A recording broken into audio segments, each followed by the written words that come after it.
जंग के साए और आगो बारूद के धुएं में आगे का रास्ता देखना मुश्किल हो सकता है। मैदान जंग से आने वाली खबरें, सिफारती शोर कोशिश, गमजदा और बेघर अफराद के जज्बात, ये सब जहन पर बहुत ज़्यादा बोझ डाल सकता है। तो आइए एक लम्हे के लिए गौर करते हैं कि यूक्रेन में जंग कैसे ख़त्म हो सकती है और कुछ मुमकिन मंजरनामे क्या हैं जिनका सियासतदान और अस्करी मनसूबा साज जायजा ले रहे हैं। बहुत कम लोग एतमाद के साथ मुस्तकबिल की पेशगोई कर सकते हैं, लेकिन यहाँ कुछ मुमकिन नताइज हैं, मगर इनमें से ज़्यादातर तारीख या कमज़ोर हैं। पहले मुमकिन मंजरनामे के तहत रूस अपनी फौजी कार्रवाइयों में इजाफा कर देता है। यूक्रेन भर में अंधाधुंध गोलाबारी और रॉकेट हमले हो रहे हैं। अब तक एक कम अहम किरदार अदा करने वाली रूसी फ़ज़ाइया तबाहकुन फ़ज़ाई हमले शुरू कर देती है। यूक्रेन में बड़े पैमाने पर साइबर हमले शुरू होते हैं जो अहम कौमी इंफ्रास्ट्रक्चर को निशाना बनाते हैं। मुल्क भर में बिजली और मवासलात का निज़ाम मुनक़ता हो जाता है। हज़ारों यूक्रेनी शहरी मारे जाते हैं। सख्त और दिलेराना मुज़ाहमत के बावजूद कीव पर दिनों में कब्जा हो जाता है। यूक्रेनी हुकूमत को मास्को नवाज कठपुतली हुकूमत से बदल दिया जाता है। यूक्रेनी सदर ज़ेलेंस्की को या तो कत्ल कर दिया जाता है या वो मगरबी यूक्रेन या मुल्क से फरार होकर जलावतनी में हुकूमत कायम करते हैं। सदर पुतिन फतह का ऐलान करते हैं और कुछ फ़ौज को यूक्रेन से पीछे हटा देते हैं, लेकिन मुल्क पर कंट्रोल कायम रखने के लिए काफ़ी फ़ौज को मुल्क में ही रहने देते हैं। हज़ारों यूक्रेनी पनाह गुज़ीनों का मगरिब की तरफ नकल मकानी करने का सिलसिला जारी है। यूक्रेन का भी बेलारूस की तरह मास्को की ज़ैली या हिमायती रियासत के तौर पर शुमार किया जाता है। यह नतीजा किसी भी तरह से नामुमकिन नहीं है, लेकिन इसका इन्हिसार बदलते हुए कई अवामिल पर होगा, जैसा कि रूसी अफवाज बेहतर कारकर्दगी का मुजाहरा करें। इस तनाजुर में मजीद फ़ौज को तैनात किया जाए और यूक्रेन का गैर मामूली जंगी जज्बा ख़त्म हो जाए।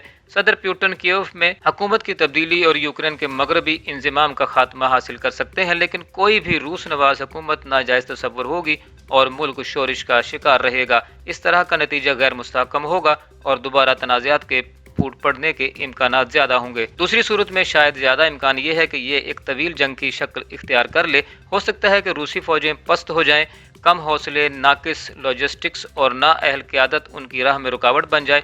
हो सकता है कि रूसी अफवाज को कीव जैसे शहरों को महफूज बनाने में ज़्यादा वक्त लगे, क्योंकि इसके मुहाफिज शहरी फ़ौज से गोरीला जंग शुरू कर दें या लड़ाई गलियों में शुरू हो। ऐसी सूरत में शहर का तवील मुहासरा रहेगा। ये लड़ाई 1990 की दहाई में चेचनिया के दारुल हुकूमत गुरूजनी पर कब्जा करने और इसे बड़े पैमाने पर तबाह करने के लिए रूस की तवील और वहशियाना कोशिश की तारीख दोहराएगी। और अगर रूसी अफवाज यूक्रेन के शहरों में अपनी कुछ तसल्लुत बरकरार कर लेती हैं, तो भी शायद वो वहाँ कंट्रोल बरकरार रखने के लिए जद्दोजहद कर रहे हों। हो सकता है कि रूस इतने वसी मुल्क का अहाता करने के लिए काफ़ी फ़ौज फराहम ना कर सके।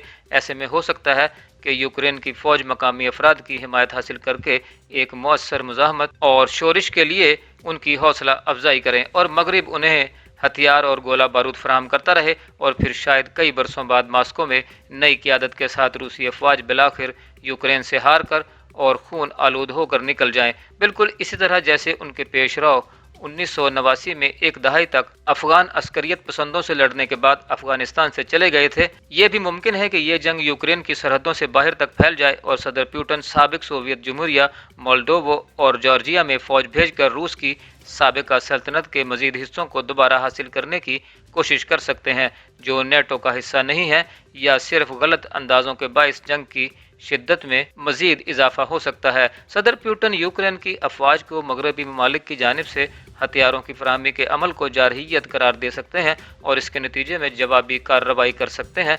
वो नेटो इत्तेहाद की रुकन लिथुआनिया जैसी बाल्टिक रियासतों में फ़ौज भेजने की धमकी दे सकते हैं, ताकि वो रूसी साहिली इलाके लेनिनग्राड के साथ ज़मीनी रास्ता और राब्ता कायम कर सकें। ये इंतहाई ख़तरनाक होगा और नेटो के साथ जंग के ख़तरात को बढ़ा देगा। नेटो के फ़ौजी इत्तेहाद के चार्टर की शिक 5 के तहत एक रुकन पर हमला सब पर हमला तस्वर किया जाता है, लेकिन सदर पुतिन को अगर ये लगता है कि ये इनकी क़यादत को बचाने का वाहिद रास्ता है, तो वो ये ख़तरा मोल ले सकते हैं। शायद अगर उन्हें यूक्रेन में शिकस्त का सामना करना पड़ता है, तो वो मज़ीद आगे बढ़ने के लालच में आ सकते हैं। अब हम ये जानते हैं कि रूसी रहनुमा देरीना बैनुल-अक़वामी उसूलों को तोड़ने के लिए तैयार हैं। इसी मंतक का इतलाक़ जौहरी हथियारों के इस्तेमाल पर भी हो सकता है। इस हफ्ते ही सदर पुतिन ने अपनी जौहरी कुव्वतों का आला सतह पर अलर्ट कर दिया। ज़्यादातर तज्ज़ियाकारों को शक है कि इसका मतलब है कि इनके इस्तेमाल का कभी इम्कान है, लेकिन ये एक याद दहानी थी कि रूसी नजरिया मैदान जंग में टेक्निकल जौहरी हथियारों के मुमकिना इस्तेमाल की इजाज़त देता है? क्या आज भी इस जंग का सिफारती हल मुमकिन है? अक़वाम मुत्तहिदा के जनरल सेक्रेटरी अंतोनियो गैतरस ने कहा है कि इस वक्त तो बंदूकें बोल रही हैं, मगर बातचीत का रास्ता हमेशा खुला होता है और बातचीत जारी है। फ्रांसीसी सदर ने सदर प्यूटन से फ़ोन पर बात की है और सिफारतकारों का कहना है कि मास्को में बातचीत के लिए इशारा दिए जा रहे हैं। और हैरानी की बात यह है कि रूसी और यूक्रेनी हुकाम बेलारूस की सरहद पर एक दूसरे से मिले हैं। अभी उनके दरमियान कोई खास पेशरफ्त नहीं हुई, मगर बातचीत पर रजामंदी जाहिर करके प्यूटन ने इस बात का एतराफ़ कर लिया है कि मुज़ाकरात के लिए जंग बंदी कम अज़ कम एक इम्कान तो है। अहम सवाल ये है कि क्या मगरबी ममालिक रूस को इस सब से निकलने का रास्ता दे सकते हैं? सिफारतकारों का कहना है कि ये बात अहम है कि रूसी सदर को ये पता हो कि मगरबी पाबंदियां हटवाने के लिए क्या कुछ दरकार होगा, ताकि कोई ऐसी डील हो सके जिसमें सबकी इज्जत बच जाए। ज़रा इस मुमकिन सूरत हाल के बारे में सोचें। रूस के लिए जंगी महाज कुछ अच्छा नहीं जाता। पाबंदियां रूस में मुश्किलात पैदा करती हैं। जैसे जैसे फौजी हिलाकतें बढ़ती हैं, मुखालिफत बढ़ने लगती है। प्यूटन सोचते हैं कि उसने कहीं बहुत ज़्यादा मुश्किल तो अपने सर नहीं ले ली। वो ये फैसला करते हैं कि जंग जारी रखना उनकी क़यादत के लिए इसको ख़त्म करने की बेइज्जती से ज़्यादा बड़ा ख़तरनाक है। चीन मुदाखलत करता है और मास्को पर दबाव डालता है कि वो समझौता करे, वरना वो रूसी तेल और गैस नहीं खरीदेगा।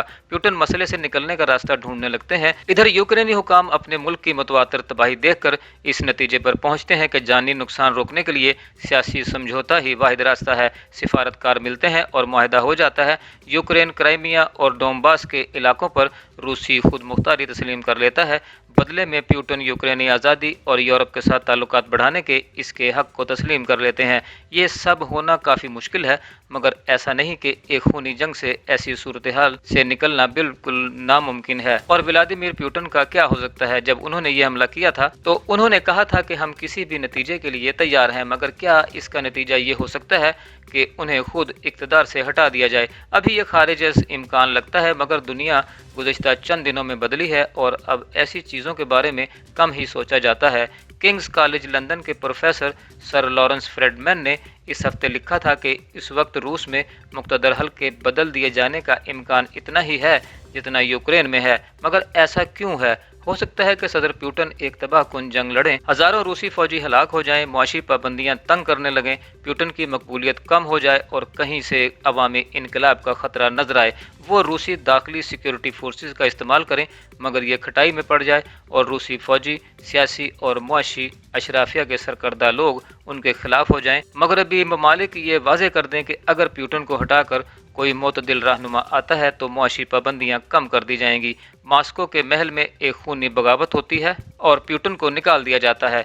एक मरतबा फिर इस वक्त ये खारिज अज इम्कान लगता है, मगर ये नामुमकिन नहीं है। अगर वो लोग जिन्होंने प्यूटन से फ़ायदे उठाए हैं उन्हें लगे कि प्यूटन उनके मफादात का मज़ीद दिफा नहीं कर सकते, इन सब मुमकिन मंजरनामों में ज़रूरी नहीं कि कोई एक या दूसरी हो, कुछ मिला जुला भी हो सकता है। मगर जैसे जैसे ये जंग लड़ी जा रही है, दुनिया बदल रही है और दुनिया अब माजी के हालात को नहीं लौटेगी। रूस का बैरूनी दुनिया से रिश्ता बदल गया है। सिक्योरिटी के हवाले से यूरोपीय रवैया बदल जाएगा और आज़ाद ख्याल कवानीन पर मबनी बैनुल अक़वामी निज़ाम को शायद फिर से पता चले कि इसे कायम क्यों किया गया था।